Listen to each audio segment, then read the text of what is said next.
Welcome to Poland Daily. I'm Nicholas Richardson, and this is the news. One of the main speakers at the World Holocaust Forum, to be held at the Yad Vashem Institute in Jerusalem this Thursday, will be the Russian President Vladimir Putin. Putin recently sought to blame Polish anti-Semitism for the Holocaust. Poland's Presidential Chancellery has established a crisis task force in order to counter Putin's expected continued anti-Polish campaign. Experts and historians from the task force will be able to respond immediately to any of Putin's historical misrepresentations during the forum. In an interview for Weekly Do Rzeczy, Prime Minister Mateusz Morawiecki said that Poland will face several difficult years of fighting anti-Polonism. The Prime Minister's words are related to Russia's propaganda war against Poland, which has intensified in the last month. At the moment, I see that the lies against Poland have been getting worse recently. In that case, all hands on deck. All of us will defend the good name of our country, Poland. Należy walczyć o dobry wizerunek Polski. Na pewno We ought to fight for the good image of Poland. Building a good reputation for Poland on the world scene is an issue we should not be reticent about. The culmination of this wave of anti-Polonism, which started a few weeks ago by Putin's statement about the Second World War, may be his speech on January 23rd at the Yad Vashem Institute in Israel during the World Holocaust Forum to commemorate the liberation of the German concentration camp at Auschwitz. Putin is to be one of the main speakers at this event. According to one of the Israeli television channels, Putin's historical narrative is supported by Israeli Prime Minister Benjamin Netanyahu.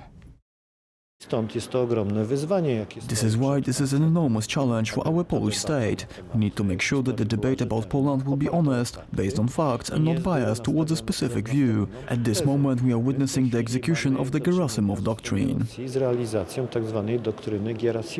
According to Polish radio station RMF-FM, President Andrzej Duda has appointed a task force of experts and historians in his office who will counter the lies expected of Putin during the ceremony at Yad Vashem.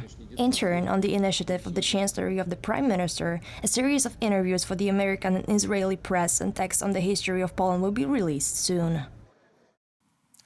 Prime Minister Matteo Morawiecki is on a two-day visit to Japan at the invitation of his Japanese counterpart, Shinzo Abe. Both men stressed the good state of Polish-Japanese relations at their meeting. Morawiecki wants to convince Japan to work with Poland on the construction of the Solidarity Transport Hub, the expansion of Gdansk Airport, and on joint nuclear energy and e-mobility projects. Despite his tight schedule, the Polish Prime Minister found time to attend some sumo wrestling. The geopolitical situation of Poland bears a surprising resemblance to that of Japan. Japan lies between China and Russia, while Poland, in the center of Europe, lies between Germany and Russia. Our location was once an inconvenience, but today it's one of our greatest advantages. The development of roads and human assets, a dynamic economic environment open to investment, and growing profits from investment make Poland a much more open country for Japan to invest in the European economy. Poland is ready to welcome Japanese entrepreneurs, investors and businessmen. We want to expand our economic cooperation as one of the most dynamically developing economies in the European Union and in the world. Andrzej Duda is a strong front-runner for re-election as president.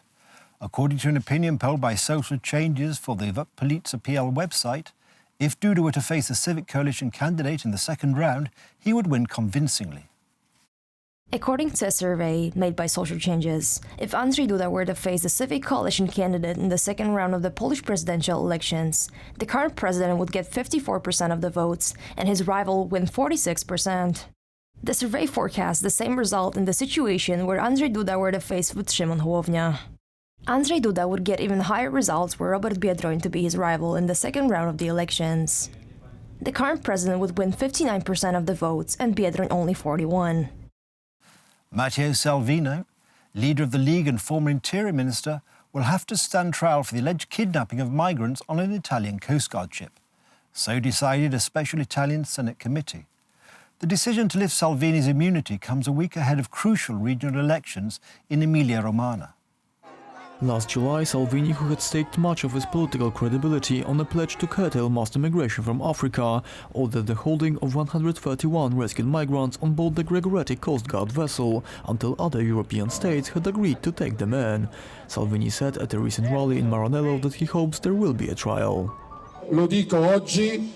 I say this to those senators who have to decide whether to send me to trial or not. I ask you formally, send me to trial. Send me to trial because the Italian people will be on trial with me. The senators from the governing parties abstained from voting in the Senate committee, while the senators from the League voted for the trial to take place. The committee vote comes at a crucial moment. Key regional elections that could threaten the survival of the 4-month-old coalition of the anti-establishment Five Star Movement and the centre-left Democratic Party are scheduled for January 26th in Emilia-Romagna, a region governed by left-wing parties. A movement called the Sardines, set up in Emilia-Romagna to counter Salvini's growing popularity in the region, is calling for people to take to the streets.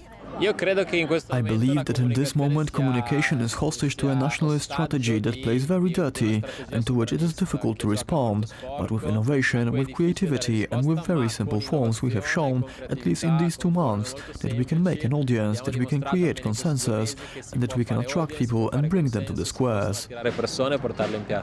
If found guilty or illegally detaining the migrants, Salvini could face up to 15 years in prison.